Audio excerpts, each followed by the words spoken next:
Hi, welcome to Baking with the Best. Today on the show we will be making a delicious chocolate chip cookie. Essentially what we're going to be doing here today is in the same way that we choose the ingredients and the ratios of our cookies, whether we want them to be chocolate and chocolate peanut butter or chewy versus crunchy, we're going to be doing the same thing, the same ways that engineers would do with concrete. Different ratios of concrete and different curing times are going to directly affect the desired properties of said concrete in the same way that different types of concrete have different compressive strengths and tensile strengths. We're going to be doing the same thing with cookies. Let's get started. Yeah! From the ancient Romans' perfection of self-healing infrastructure to the boom of brutalism design in the 1960s, concrete has played an integral part of civil engineering for centuries. In order to complete projects on all scales, engineers must be able to determine the appropriate amount of concrete or materials needed in order to be cost and time efficient. The first step in determining the amount of concrete needed for a project is by measuring the volume of your site. Depending on the size and scale of the site, measuring the dimensions can be done using any appropriate tool used for measuring distance. This applies to site plans and in-person surveying. Continuing with our baking theme, this is the same as choosing a baking pan. Whether for cookies, brownies, or even a wedding cake, the size of pan you choose will determine the amount of substance it can hold and, as a result, your final yield. In our case, due to our tight schedule and limited baking resources, our team determined that it would be most time effective to half our recipe. The greatest contributing factor to this was the size of our baking sheet. It directly affected our possible yield. From the measurements taken, an engineer would then calculate the volume of their site. This is determined by the shape of said site and is completed by a simple set of equations and conversions. From the volume of the site, an engineer can calculate the amount of concrete needed for the project. This can be done by a set of conversions and dimensional analysis equations. Volume can be converted into mass using the density of concrete. The durability of concrete greatly depends on the mixing ratios of its components. Concrete is made up of 4 main ingredients: water, coarse aggregate, fine aggregate, and cement. To obtain the proper mixing ratios, these ingredients are typically measured out by weight, usually using a large industrial-sized hopper or some other scale, usually taking the mass in terms of kilograms. The ratios in concrete will vary, depending on the grade of concrete being made. Once the volume of the site is calculated, the grade of concrete being used must be determined, and this will affect the mixing ratio of the concrete. Concrete grade is determined by structural design requirements and desired properties. Concrete mixes such as M15, M20, and M25 are generally used for smaller scale construction projects. Larger structures will have a higher strength requirement, and, as a result, will require higher grades of concrete, such as M30 and above. This mix design directly affects mix ratios.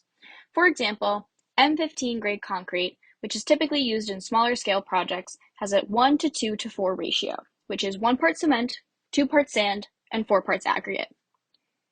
This means that if you are making M15 grade concrete, for every 50 kilogram bag of cement, you will need 100 kilograms of sand and 200 kilograms of aggregate. Incorrectly measuring out these components would result in an inconsistent and potentially unstable concrete material. So it is important to pay attention to not only these ratios, but the actual measurements themselves.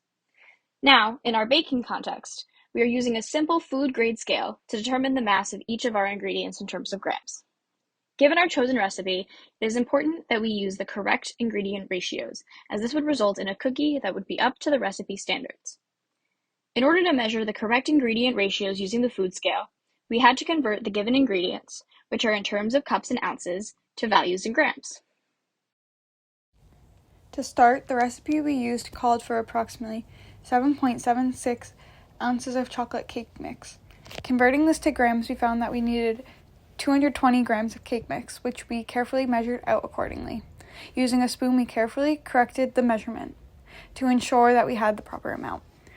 You can see on the scale that the final reading was 220 grams, therefore we had measured out the correct value. Moving on to the chocolate chips, the recipe called for a half a cup, which we converted to be 120 grams, which we measured accordingly. For the butter, the recipe called for a quarter of a cup, which we converted to be 46 grams. We measured this accordingly. The recipe called for 1 egg, which can vary in mass. The egg we used was 57 grams, which you can see on the scale. Once all of our ingredients were properly measured out, we mixed them together, stirring to ensure that our dough had a nice consistency throughout. Once our dough is mixed, we rolled our mix into small balls, placing each one onto the baking sheet. We then placed them onto the oven for roughly 10 minutes. Our result? A pretty good looking cookie that was double chocolate chip. Once we took them out of the oven, it was time for a taste test. And let's give it a taste. Cheers. Scrumdiddlyumptious. Well, I sure am glad that we really took the time to measure out each ingredient in our cookies by mass using that food scale, because our cookies turned out to be really good. You know, they had a good consistency. They were very flavorful, and we think that's really because, in part, due to the fact that we followed those ratios so well using the food scale. And that's a lot like the way that those ratios in the mixing of concrete are followed, you know? If you pay attention to those ratios, like the 1 to 2 to 4 in M15 grade concrete, if you're really weighing out the ingredients properly, you're gonna get a good output of concrete, which is structurally sound and it's safe, because obviously that's what you're gonna want in concrete. So it worked out pretty well.